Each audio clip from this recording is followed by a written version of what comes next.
Bantuan barat di-stop secara parsial dalam 1 minggu. Tentara-tentara Ukraina akan mati karena minimnya pasokan sekutu.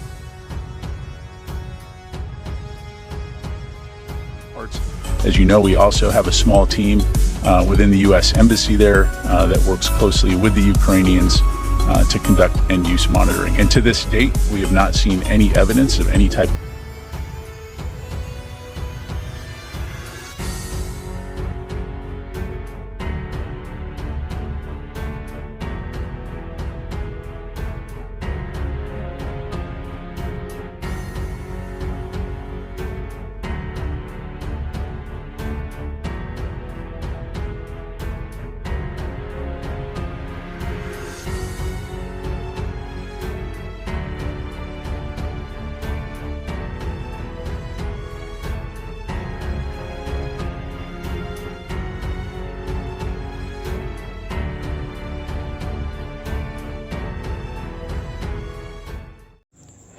Hai para penonton Sentral News, sebelum lanjut jangan lupa subscribe dan lanjut tekan tombol Super Thanks.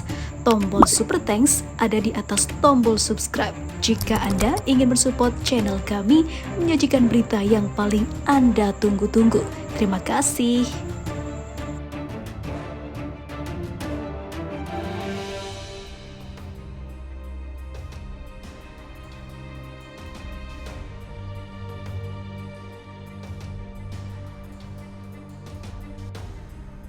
Zelensky sebaiknya hentikan perang dan mengalah karena telah banyak negara yang berhenti memberikan dukungannya pada Ukraina. Banyak negara NATO yang akhirnya pilih untuk keluar dari zona perang dan cari aman. Bahkan Presiden Rusia memberikan tanggapannya, jika sampai lebih dari pasokan Ukraina di-stop, maka otomatis tentara Ukraina akan mati. Hampir 18 bulan invasi militer Rusia ke Ukraina, perang skala besar di Eropa Timur masih jauh dari kata berakhir. Kekuatan besar Angkatan Bersenjata Federasi Rusia mendapatkan ganjalan dari dukungan Barat terhadap Ukraina. Ukraina di luar dugaan mampu bertahan dengan sokongan keuangan dan juga persenjataan dari negara-negara Barat. Rezim Volodymyr Zelensky yang aktif menyuarakan keinginan mendatangkan senjata-senjata buatan Barat mendapat respon positif dari Amerika Serikat dan sekutunya dalam Pakta Pertahanan Atlantik Utara atau NATO.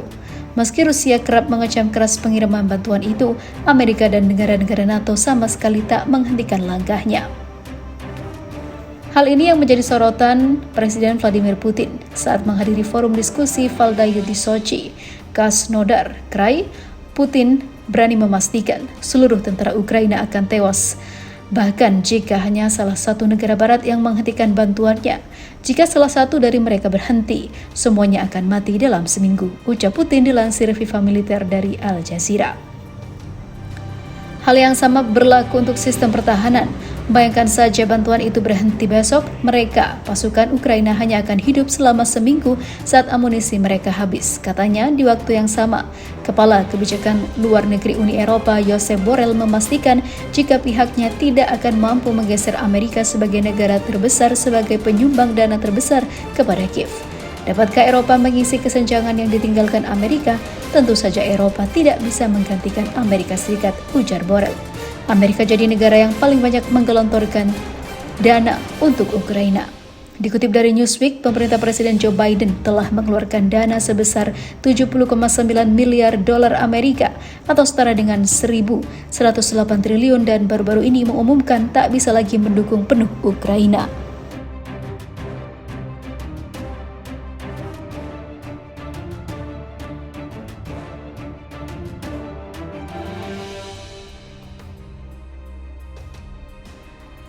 Zelensky sebarkan hoax untuk cari muka, NATO ngamuk stop bantu Ukraina yang punya presiden tukang ibul. Zelensky hampir menciptakan perang dunia ketiga dengan hoaxnya yang mengatakan jika Rusia menyerang Polandia, yang ternyata faktanya adalah Ukraina sendiri yang menyerang Polandia dan menyebabkan dirinya malu setengah mati setelah memojokkan Rusia, karena Amerika pun juga tidak percaya dengan klaim Zelensky tersebut. Alih-alih meminta maaf, Zelensky tetap bersikukuh jika Rusia lah penyerang salah satu negara anggota NATO itu, hingga membuat NATO juga geram dan mengatakan jika presiden Ukraina ini sudah keterlaluan menyulut perang dunia ketiga di tengah kondisi dunia yang baru pulih dari pandemi. Di sisi lain, pemimpin Ukraina Volodymyr Zelensky menuding Rusia, tetapi Amerika Serikat seperti NATO dengan tegas mendukung penilaian Warsawa bahwa rudal mematikan itu mungkin ditembakkan oleh Ukraina. Baik Warsawa maupun NATO mengatakan ledakan di desa Zewodo kemungkinan besar disebabkan oleh rudal pertahanan udara Ukraina yang diluncurkan untuk mencegat serangan Rusia. Meski demikian, laporan itu tetap menekan bahwa Moskow untuk pada akhirnya harus disalahkan karena memulai konflik. Gedung Putih mengatakan tidak melihat apapun yang bertentangan dengan penilaian awal Polandia. Presiden Zelensky sementara itu mengatakan Kiev tidak melihat bukti rudal itu milik Ukraina. Dia pun menuntut untuk menjadi bagian dari penyelidikan dan meminta akses ke lokasi ledakan serta semua data pada proyektil. Saya yakin ini bukan misil kami, saya yakin ini adalah rudal Rusia berdasarkan laporan militer kami, kata Zelensky sebagaimana dilansir AFP. Gelombang serangan rudal terberat dari Kremlin, penyelidikan ledakan rudal di Polandia. BBC melaporkan bahwa berkembangnya retorika semacam ini mulai menguras kesabaran beberapa diplomat barat. Mereka takut bahwa bahasa Kiev terkadang hiperbolis dan menuntut tindakan lebih yang beresiko. Tindakan yang menurut sekutu dilakukan karena Ukraina kelelahan. Perpecahan di NATO juga terlihat dengan sejumlah negara-negara Baltik di garis depan dengan Rusia dengan cepat menyerukan pertahanan kolektif NATO. Presiden Lituania Gitanas Nausėda menyatakan di Twitter, setiap jengkal wilayah NATO harus dipertahankan, dan yang lain mengatakan bahwa insiden tersebut membuat dukungan militer yang lebih besar untuk Ukraina diperlukan. Menteri Pertahanan Latvia, Artis Pabrik, menyarankan NATO dapat memberikan lebih banyak pertahanan udara untuk Polandia dan bagian dari wilayah Ukraina. Reaksi tersebut menunjukkan adanya keinginan yang jelas untuk menghindari eskalasi yang dapat melibatkan respon militer kolektif NATO. Para pejabat Amerika termasuk yang pertama menyatakan bahwa rudal itu adalah bagian dari pertahanan udara Ukraina. Menurut koresponden diplomasi BBC James Landale, apa yang ditunjukkan oleh kejadian ini adalah bahwa kesalahan terjadi dalam perang. Beberapa sistem rudal